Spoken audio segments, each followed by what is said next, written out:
everyone, and welcome to another conversation of Just Be.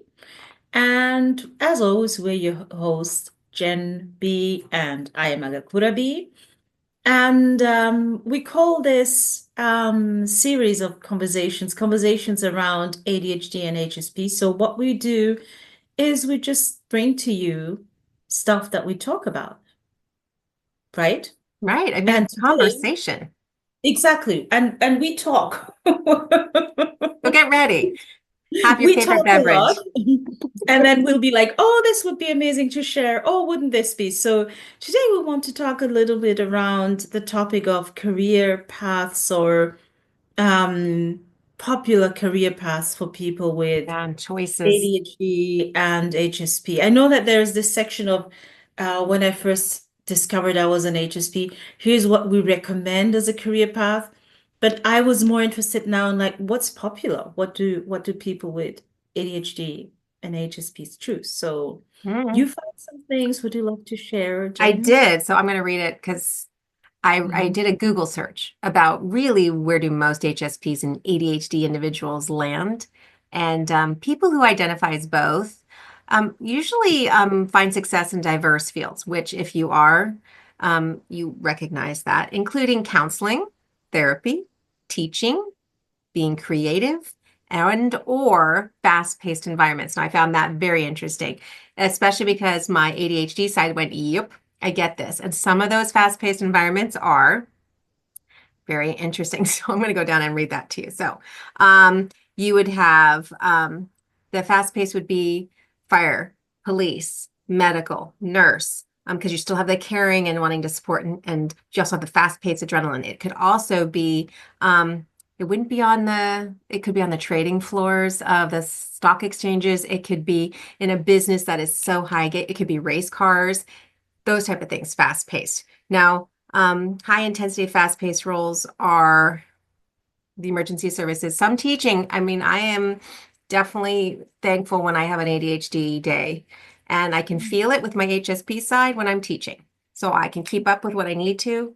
Usually I'm teaching lower kindergartens all the way through fourth grade. Kindergarten, you're switching something every 20 minutes. You have to just keep them interested and engaged. All the way up through probably about second grade, you're switching more often. It's the higher grades where it's longer blocks of time, longer blocks of focus, which isn't so great for me. So sports, coaching, and creativity. So it's the non-traditional schedules that stuck out to me for both HSP and ADHDs. Non-traditional schedules. Yes, I sign up for that. That doesn't mean my previous careers were that. That means what works for me now. Yes. And we're going to get into a bit of our career path and finding what was right for us, right? Yes, that we'll do that. We'll do our journey. We're going to share our journey. So hang in there. What did you find out about what you researched?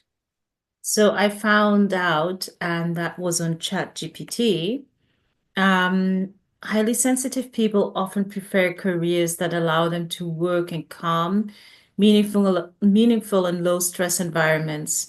They excel in roles that require deep thinking, empathy, and creativity. So creative fields, therapeutic and healing professions, animal-related careers, research and academia, nature-based jobs, self-employment, or freelancing, spiritual or mindfulness-based careers. And then for people with ADHD often do best in fast-paced, dynamic roles that allow flexibility, creativity, and variety. They may struggle with monotonous tasks, but thrive in roles that keep them engaged.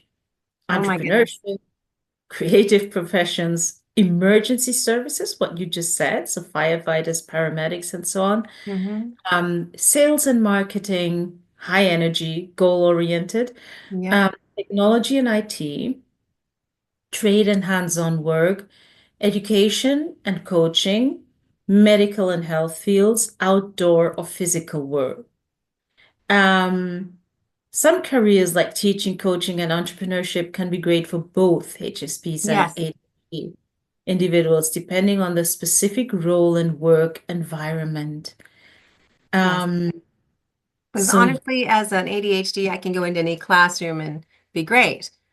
But with my highly sensitive side, if there's too much of a certain energy in that, it wears me out and I'm just not able to function at my best in that type of a classroom or situation. So yeah.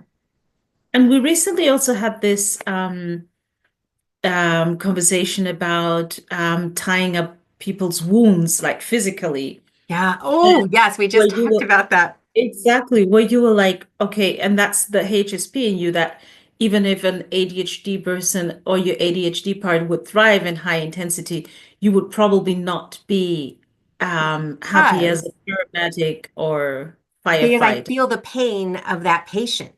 That's why it's not, I can deal with the blood and the cuts and stuff, but when I'm going towards it, going, that really must have hurt. My brain feels it, my body Mm. feels it, and it overloads my body. So yes, like you were saying, Mhm. that's not a thing. Self-awareness is very, very key in knowing what works for you, where you can go, what works for me, and making sure I have the right balance. Like you said, I can be good in certain things. The balance, self-awareness, and then, as you'll hear in our journeys, we made adjustments to make it work for us. Yes. Cool. And talking about self-awareness, um, when did that kick in? Or was it always there? If you look back at your career path, your very personal journey.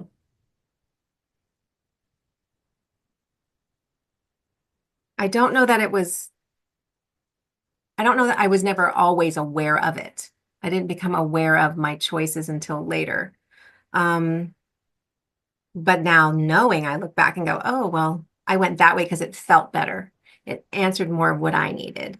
I flourished in some high stress environments where I needed to get projects done and I was on deadlines and that. I didn't flourish in the ones with the high deadlines and the negative environment. That did not help. So, I mean, I started off as always babysit when you're younger, and then you go into restaurant or retail, and then I went into like the entry level positions of you learn a skill, you figure it out, the layouts. I loved the creative parts. I was able to get into a spot where I was able to learn the creative layouts and graphic designing. And then in my moving up and through schooling and all of that, it turned into I learned I didn't want to be a broadcast journalist, too much stress, too much measurement. I didn't want to be in the high end cutthroat advertising industry because I went that way too. I Mhm. liked the smaller agencies I was able to do internships and stuff with, where you could really have Mhm. the connection and build that. So I was willing to follow the job path, but I started learning I didn't want big, I needed smaller. So I was able to discern that part. And then as I got older, I Was went, it ow. was it big paired with negative? I hate to say that, so I won't. But I will Mm. say big seemed to have a tendency to gather more of it. If it was Mm. bigger, there was more bodies, more thoughts, and the energy More tended to, fear, maybe? oh, it More was fear. competitive, it was Yes. measuring, there was fear. If she's looking better than I am, then I could lose my job or not get the promotion. So there was, Yeah. and I've honestly, once we did our values and figured that out, I've honestly, and I realize now, I've never been competitive where I had to beat someone else. I always wanted to beat my best. So Mhm. that's where it also comes into play.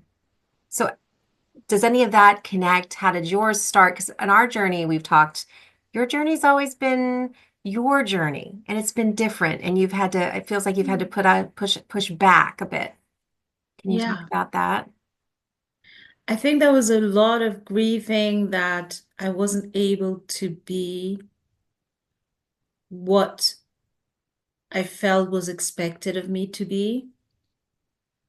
Um, and I think, for example, had I studied economics, translation, and landed a job like an international job, that would have been like what was kind of expected because, well, you languages come to you easily, you speak them, so it's still like for people, why aren't you working in translation or interpretation? And it's like, first of all, I mean, I've done jobs where I interpreted simultaneously. The HSP is done after that.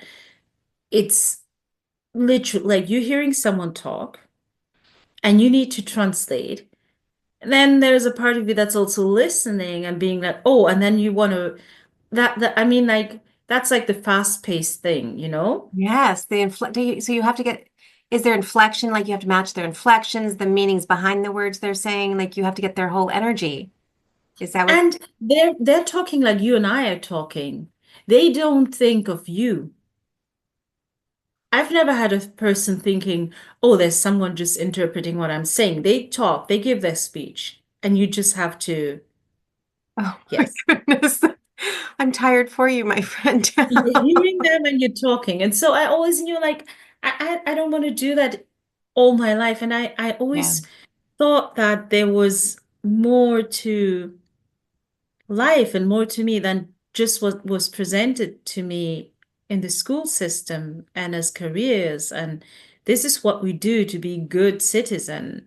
And there's either the path into the economy, into whatever, and banking, but like, and it all Yes. feels like, am I going to be stuck in an office, living for Friday, um, and just doing something? I don't know And about you, for, but I always have this feeling like I have something to I do. give. I would love to give something. Yes. And for those of you watching this and feeling that if any of this connects, let us know in the comments because when you said, am I going to have to work here and just have your life on Fridays and weekends? If that's you and that's your choice, that's a beautiful thing that you're able to hold on to. Or some of us don't never had the choices. Like I felt that when you were saying, I'm like, oh, I remember that box that I was put in, and that's okay too. So that's Mm. my little side note to you. So did you or did you not choose to like get outside the box or did you stay in the box for a bit? The I got outside the box, but it wasn't, no, and I was going to say it wasn't until recently. I still catch myself beating myself up for that. There's still a part of me that has not come to terms with it was just not meant for me, that path. There's still a part of me that will like, what if you had tried? What if you had? Or maybe not what if you had tried because I did try, but why did you have to turn out so different? and is that okay? It is okay. It is getting okay, and I think I realized that it hasn't been okay because I had still been surrounding myself with people who were not different. So what's important, whatever your choice is, or if this resonates, find your tribe. Your tribe is out there, people who will really value you for this. They're out there. Yes. Alternative lifestyles are out there. It's not for everyone. Um, and you will know that you're in the right place because it just feels like you're being nourished there and you feel Yes. like you want to give and then they give. I was also going to say I could feel like without you saying that that there was also a lot of envy in that setting. And stuck, Yes. like stuck. It was angry, which turned into regret that there wasn't the flexibility. There was not authenticity. You're not able to be seen for who you are Well, and I what was you saying do. envy, envy Oh, from other like envy. because of the Yes. competition, right? Did Oh, there you? was so much. Yes. And you said envy, and as soon as you said that, faces popped into my head. Yes. I'm like, I remember who they were. And on your journey, that will happen also, depending on what kind of Yes. learner and communication person you are. So lifestyle balance is huge and adjusting, like you said, Mm. and figuring that out, what works for you. So you're on this journey now. Can you tell us a couple of the things that you've gone through that you went, all right, I learned that and moved to this. And so you started with translating. And teaching. Okay. And teaching is still of my part of my life today. So teaching German, um, Yeah. which I feel, I feel the energy difference between when I have a coaching call written in my calendar or a class, and it has nothing to do with the people, it's the work. Yes. And so there was teaching. And then there was a time where I just did a lot of random jobs like astronomy. When I worked in Barcelona, one work that was actually quite good, well paid, and you had like you didn't have anyone in your ear, was cleaning Oh, tourist flats. So doing the handovers of yeah. Airbnbs.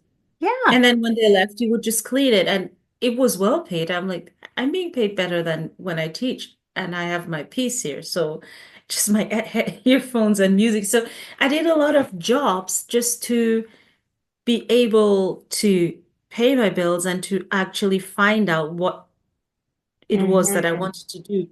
And I think now knowing my values, freedom is there too. So it's important. Hmm. It's important to have choice. Hmm. And that's what I value. And I think um, I value work that gives me that.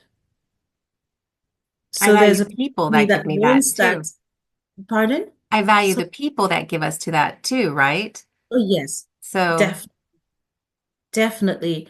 And there's this part, of course, that wants security, like well, safety. And then there's also that part that's like, what if we could get it, but doing something that we actually enjoy? right. Mm. Self-awareness, balancing lifestyle choices. Yes. That seems to be the key things that work for HSP and ADHD. Yes. Yes. And I think also maybe because when we grow up, we are not given that space. I think, of course, partly because of the trade. And also, I think when you grow up being told that you are too active, too sensitive, not like the rest, at some point it's like, is this Yes. going to be my life? Am I now going to go into an office space where I'm told the same story? Or do I finally want to just break free from this and just be me? I think the entrepreneurship, for many of us, it's like the freedom behind, like, you don't have a boss now calling you in and saying, oh, you're too sensitive, or the colleagues. But we've heard a lot. Yes. And you said that, and I thought, am I going to go in and be judged? Well, okay, then I will go in full force, do 120%, and then burn myself out. And then what's left is I pick it back up, put it together, figure it out, and realize, oh, entrepreneurship, that's for me. Yes. And then it comes, and mind you, the interesting thing with entrepreneurship, it comes with so many other challenges for us, right? For the HSP, it's the visibility part, I think. The some of the social media Yes, that can be, and maybe we can go into that, like social media and entrepreneurs, we could do we could do that that one on one episode, would be great. one episode and Yes, just our experiences with its different social media platforms. Um, and then there's the whole tech part and so on. that's the ADHD part where I sign up. I'm like, I can do that. I want to learn. Let me in there. Exactly. Yeah. And And I think, I mean, that then once you decide this to be an entrepreneur, there'll be other challenges. right. And that's as a ADHD HSP, the challenges are boundaries, so not people pleasing, for Mm-hmm. me at least. Focus and executive dysfunction for me would be getting tasks done, prioritizing, recognizing old habits and old choices that can lead to some guilt. Um, and just I think reminding myself I chose to be a coach to serve and help and guide others. but not to people please. Like that's a whole different thing. And so, yeah, coaching can help if you're on a journey of trying to figure out what works for you. Mm. You're asking? I'm just putting that out there and just seeing what your Ah, thoughts I were. was like, because the what works for you, I didn't know whether it was for the Well, listeners I or mean, what. I think it was for them, but I'm also waiting, like, because I know I saw your eyes light up on one thing. I'm like, she's okay, connect that with us. I think what I love about coaching is probably it's one of the simple thing is that that which has helped you most, you fall in love with it. Um, I've Mm. been working with people who are naturopaths or who do natural medicine, and it's like, oh my God, I went to all different doctors and it never helped. And then I went to this natural doctor and this helped. And then I wanted to do the same for others. I think this is how we work. Like this Yes, helped me so, it was so amazing. I had this amazing therapy experience. And for me with coaching, it's the same coaching. Um, I had one amazing coaching experience where I began to think, oh, wow, how must it feel for someone to have this discovery, maybe even break down in tears, and then see all the amazingness in themselves and their lives, encounter themselves for the first time, and then do life as a friend to themselves and not as the enemy. How must that feel to facilitate that space? Because that's what coaching did for me. amazing. And I know we're having those experiences here, so Mm. that's a gift that definitely coaching can do. So if you're Yes, wondering, our contact information will be in the details below in the description. Reach out, let us know what kind of thoughts you're having, connections you're yes. looking for. Yeah. And what has determined your career path? I mean, there's one group that we haven't talked about that is talked about more and more. Those are scanner personalities that like have a big passion for something. They do it for a while and then they change. And I think we're living in a time where we grew up around adults that worked for this company for 40 years. Oh my goodness. That was like my dad had, okay, he had one employer when I was younger, but then for the rest of my childhood, he had one other employer, like two employers in whole. And that is breaking up a bit and also being like, yes, maybe this is a journey. Maybe coaching Yeah. will lead me to encounter something. Maybe not, but maybe yes. Maybe I mean, yes. I've been a singer, so before, and we don't live in those times anymore where it's choose one company and then stick with them for 45 years. No. Oh no, and Is it the same that's in the definitely will be in our States? next conversation because that will be great to talk But about. was it the same in the United States, like sticking with Yes, one? it's starting to change, thankfully, and luckily there's more flexibility because more Mhm. and more people are recognizing they don't fit that 9 to 5, Monday through Friday, 80-hour work week. And I said 80 when it's usually 40, but the new work week is Mm, crazy. So we'll get into that another one. We know. But yes. thanks for stopping by. We will definitely talk about this and bring that because I love that thought. So let us know in the comments anything else you're interested in. Like, subscribe. Come back next time for our another chat where we'll dive in some more. And just be.